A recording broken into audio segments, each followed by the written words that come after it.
boa tarde a todos, boa tarde Claudete Troiano, uma satisfação sempre estar aqui hoje. Vamos continuar falando dos nossos lindos biomas brasileiros, vamos falar dele, da Caatinga, um bioma interessantíssimo e que não é muito conhecido não, as pessoas às vezes acham que porque não tem uma mata densa, não tem muita diversidade. Engano, vou mostrar para vocês.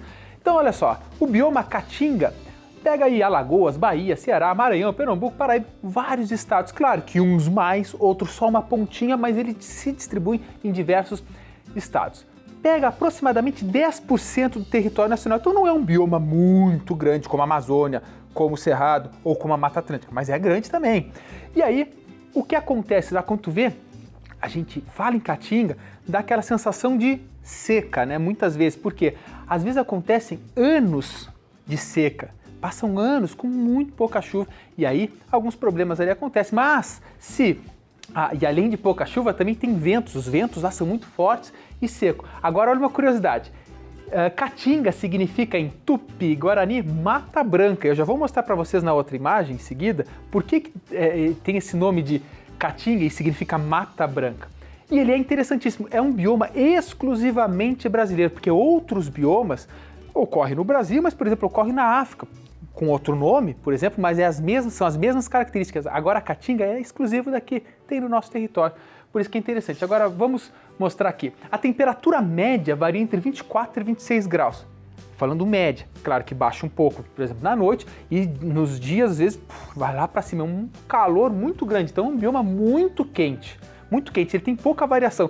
Normalmente tem alguns biomas que chega no inverno, tu passa um frio e no verão um calor. Nesse caso aqui varia pouco a temperatura, é sempre quente, né? Sempre quente.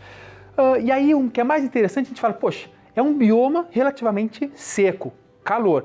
Aí a gente pensa, não pode nascer muita planta que não seja adaptada ao clima seco. Por isso que as plantas que ali estão, elas têm adaptação, elas têm estruturas, recursos para aguentar a seca. E aí essa aqui já é a imagem que a gente vai vendo aqui, então são plantas adaptadas ao clima seco. Por isso tem poucas folhas. Porque isso é muito interessante. Por que as plantas da Caatinga têm poucas folhas? Sabe por quê? Porque as folhas, além de fazer fotossíntese, elas também perdem água. Sim, quando elas abrem lá as suas estruturas para captar o CO2, elas evaporam a água delas. Então ter menos folha ou folhas que se transformam, por exemplo, são folhas que não são mais folhas, elas se adaptaram e agora são tipo caules que fazem fotossíntese ali naquela região. Então elas evitam a perda de água e as plantas lá conseguem sobreviver. O solo é seco, né, grande parte, mas tem muita diversidade. E é uma coisa que muitas pessoas se enganam. Eles falam, Caatinga é um ambiente muito seco, não deve ter muita diversidade lá. Isso é um engano. E aqui a gente pode ver só alguns animais. Gente, eu estou trazendo só alguns exemplos, mas existem muitas outras espécies.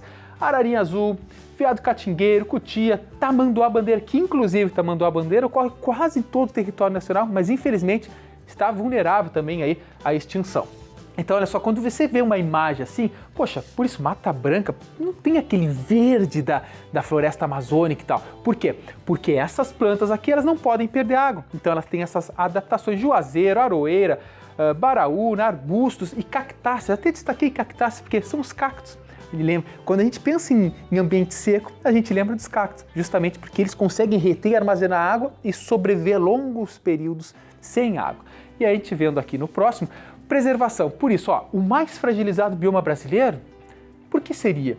Porque ele tem essa imagem, pessoal, ele tem imagem de um bioma seco. Ali não deve ter muitos seres vivos, não é tão importante, mas isso é um engano, ele é muito importante também. Então, embora ele seja vulnerável, ele deve ser também muito preservado, inclusive para as pessoas que ali vivem. E também, tráficos de animais ocorre lá, que isso deve ser inadmissível. Você ir na natureza, tirar o animal que está ali vivendo para vender. E a pessoa compra, por isso que às vezes a gente compra, é muito importante. Fala, poxa, será que esse animal eu posso ter em casa? Será que é legalizado? Por isso que é importante a gente sempre se informar também com as autoridades competentes. Como é seco também um problema são as queimadas. E olha só, estimativa, isso são dados que nos entristecem. Eu, como biólogo, fico tão triste quando eu vejo dados assim. A estimativa é que mais de 40% desse bioma já esteja desmatado. Então eu fico pensando, 40%? Né? Será que a gente não tem que fazer com que o que a gente chama de reflorestamento, que é o surgir, a importância do reflorestamento, é você cultivar novamente plantas e árvores que sejam nativas. Tu não vai chegar lá, como eu falei para vocês, e plantar uma árvore que não aguente o ambiente seco. É que nem na nossa casa, né? Quando a gente quer ter umas plantinhas na nossa casa, a gente tem que falar, poxa, essa aqui é a planta de sol ou é a planta de sombra? Se você pegar uma samambaia, que não precisa de muito sol, precisa de muita água, colocá-la no sol, ela seca. Então cada plantinha tem o ambiente ideal. É a mesma coisa aqui. Nós temos que fazer reflorestamento, existem projetos que fazem isso, entidades que se preocupam com isso, com plantas nativas. E novamente a educação ambiental. Devemos preservar as espécies, viver em harmonia com o ambiente e assim todo mundo fica feliz. As espécies lá presentes e as pessoas que ali vivem. E aí, finalizando já, quero fazer um convite para vocês. Se vocês ainda não me conhecem nas redes sociais, entra lá no Instagram agora, coloca Biologia com Samuel Cunha ou apenas @SamuelCacunha, que será uma satisfação a gente fazer um bate-papo lá, conversar diretamente. E se você conhece alguém que quer fazer vestibular, que quer fazer Enem e precisa estudar bastante, eu tenho um site que ofereço videoaulas, todo o material completo de preparação para os vestibulares e para o Enem, que é www.biolandia.com.br. Para todos que nos assistiram aqui, um grande beijo, um especial para ti, Claudete, sou teu fã. Um grande abraço, um grande beijo, tchau, tchau.